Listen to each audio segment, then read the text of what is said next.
लखन के शाही पकौड़े और हवा में उड़ती किस्मत। लखन की पकौड़े की दुकान स्टेशन पर सबसे पुरानी है। लखन कढ़ाई के पास खड़ा है। ए भाई, गरम पकौड़े, मिर्ची बड़े, जो खाए वो पछताए, जो ना खाए वो ललचाए। अरे ओ बाबूजी, हाथ पीछे रखिए, पकौड़ा है, कोई ताजमहल नहीं जो छू के देख रहे हैं। तभी एक यात्री सुरेंद्र दुकान पर आता है। लखन भाई, 20 रुपए के पकौड़े देना, और हाँ, थोड़ी मीठी चटनी अलग से दे देना। अरे सुरेंद्र बाबू, 20 रुपए में तो आजकल आलू का छिलका नहीं मिलता।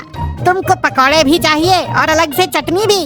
चटनी का 5 रुपए अलग लगेगा। हद करते हो लखन, बरसों से तुम्हारी दुकान से खा रहा हूँ, थोड़ी सी चटनी के लिए 5 रुपए। बाबूजी, टमाटर का भाव सुना है? लाल हो गया है गुस्से से। लेना है तो लो, वरना अगली ट्रेन का इंतजार करो। सुरेंद्र पैसे देता है, लेकिन चेहरे पर एक योजना का भाव है।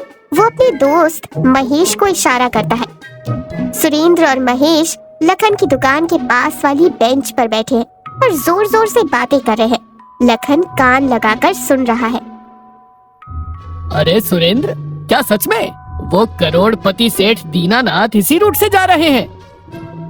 हाँ भाई, पक्की खबर है। परसों दोपहर वाली सुपर एक्सप्रेस से गुजरेंगे। मैंने सुना है सेठ जी को शाही पकौड़ों का बड़ा शौक है।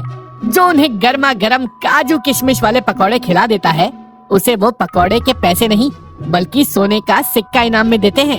लखन के कान खड़े हो जाते हैं। वो करची चलाना बंद कर देता है। ए सुरेंद्र बाबू, क्या बात कर रहे हो? कौन सा सेठ, कैसा सोना? अरे लखन भाई, तुम्हारे मतलब की बात नहीं है। वो मुंबई के बहुत बड़े सेठ हैं। उन्हें सादे आलू के पकौड़े नहीं पसंद, वो शाही खाना खाते हैं। परसों उनकी ट्रेन यहाँ 10 मिनट रुकेगी सिग्नल के लिए। पर तुम रहने दो, तुम तो चटनी के 5 रुपए मांगते हो। तुम काजू वाले पकौड़े कहाँ खिला पाओगे? अरे नहीं नहीं, तुम बताओ तो सही। काजू क्या, मैं तो बादाम भी डाल दूंगा। बस ये पक्का है ना कि वो इनाम मोटा देते हैं। अरे भाई, पिछली बार झांसी स्टेशन पर एक चाय वाले को उन्होंने अपनी सोने की घड़ी दे दी थी, सिर्फ इसलिए क्योंकि चाय में इलायची अच्छी थी। अब सोचो, शाही पकौड़े पर क्या देंगे? लखन की आंखों में नोटों की गड्डी नाचने लगती है। लखन अपनी पत्नी शांति के पास पहुंचता है, जो घर पर सब्जी काट रही है। शांति, अरे ओ शांति, जल्दी से बाहर जा। 5 किलो काजू, 2 किलो बढ़िया पनीर और शुद्ध देसी घी लेकर आ। काजू, पनीर और देसी घी? तुमको बुखार चढ़ा है या लॉटरी लगी है? रोज तो सड़े हुए आलू लाने में भी तुम्हारी जान निकलती है। तुझे समझ नहीं आएगा, मेरी किस्मत खुलने वाली है। परसों स्टेशन पर लक्ष्मी जी साक्षात पकौड़ा खाने आ रही हैं। मतलब एक बहुत बड़े सेठ आ रहे हैं। अगर वो खुश हो गए तो हम माला माल हो जाएंगे। तू बस सामान ला, पैसे की चिंता मत कर। मैंने गल्ले से सारे पैसे निकाल लिए हैं। देख लो जी, ज्यादा लालच अच्छा नहीं होता। जो है उसी में खुश रहो। ये सेठ वेठ के चक्कर में जो जमा पूंजी है वो भी चली जाएगी। तू चुप कर, तू बस मसाला तैयार कर। दोपहर का समय, लखन देसी घी में काजू पनीर के पकौड़े तल रहा है। लखन भाई, 10 रुपए के पकौड़े देना, भूख लगी है। चलो चलो आगे बढ़ो, आज रिटेल बिक्री बंद है। आज सिर्फ थोक का माल तैयार हो रहा है। अरे पर दुकान तो खुली है। बोला ना जाओ, आज ये कड़ाही सिर्फ सेठ दीनानाथ जी के लिए चढ़ी है। डिस्टर्ब मत करो।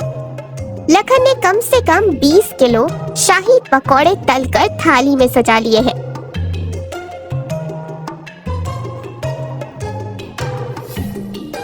भैया सुरेंद्र, टाइम तो हो गया है, ट्रेन आ रही है ना? हाँ हाँ लखन भाई, सिग्नल हो गया है। बस तुम थाल सजा के पटरी के पास खड़े रहो। ट्रेन की सीटी सुनाई देती है। लखन 2 बड़े थाल लेकर प्लेटफॉर्म के किनारे खड़ा हो जाता है। ट्रेन सुपर फास्ट एक्सप्रेस धड़धड़ाते हुए आती है। सेठ जी, शाही पकौड़े, काजू वाले, देसी घी वाले। ट्रेन की रफ्तार कम नहीं होती। ट्रेन आंधी की तरह निकल जाती है। लखन के कपड़े फड़फड़ाते रह जाते हैं और कुछ पकौड़े हवा में उड़कर पीछे खड़े कुली के मुंह में गिर जाते हैं। स्टेशन पर सन्नाटा छा जाता है। लखन के हाथ में ठंडे होते शाही पकौड़े हैं। अरे ये तो रुकी ही नहीं। सुरेंद्र और महेश धीरे धीरे पास आते हैं। अरे हाँ लखन भाई, मैं तो बताना ही भूल गया, आज बुधवार है ना। बुधवार को सुपर एक्सप्रेस स्टेशन पर नहीं रुकती, वो सीधे कानपुर रुकती है। सेठ जी शायद सो रहे होंगे। क्या तुमने मेरा 10,000 का सामान लगवा दिया? अब मैं शाही पकौड़े का क्या करूं? तभी वहाँ शांति आती है। कहा था ना मैंने, ज्यादा उड़ने की जरूरत नहीं है। अब खड़े क्या हो? ये जो पहाड़ बनाया है पकौड़ों का, इसे क्या घर ले जाकर अचार डालोगे इनका? खुशबू से आकर्षित होकर यात्री, कुली और भिखारी वहाँ जमा हो जाते हैं। लखन भाई, अब रोने से क्या फायदा? ये घी जम जाएगा तो पकौड़े पत्थर हो जाएंगे। पुण्य कमा लो, 20 रुपए के भाव में ही निकाल दो। कम से कम लागत तो निकल आएगी। आ जाओ भाई, शाही पकोड़े, काजू वाले, पनीर वाले, लुट गया माल। 20 रुपए, बस 20 रुपए। मेला लग जाता है वहाँ। लोग मजे से पकौड़े खाते हैं।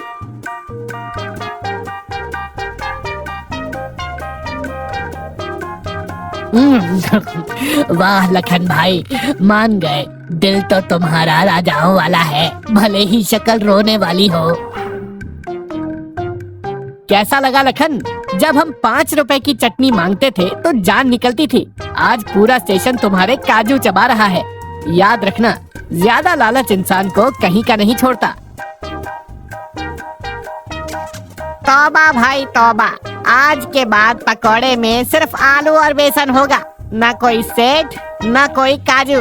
जो ग्राहक सामने खड़ा है वही मेरा भगवान है। और चटनी? हाँ हाँ, ले लो, चटनी भी फ्री में ले लो। बस ये पकोड़े खत्म करवा दो। पूरा स्टेशन हंसी ठहाकों से गूंज उठता है।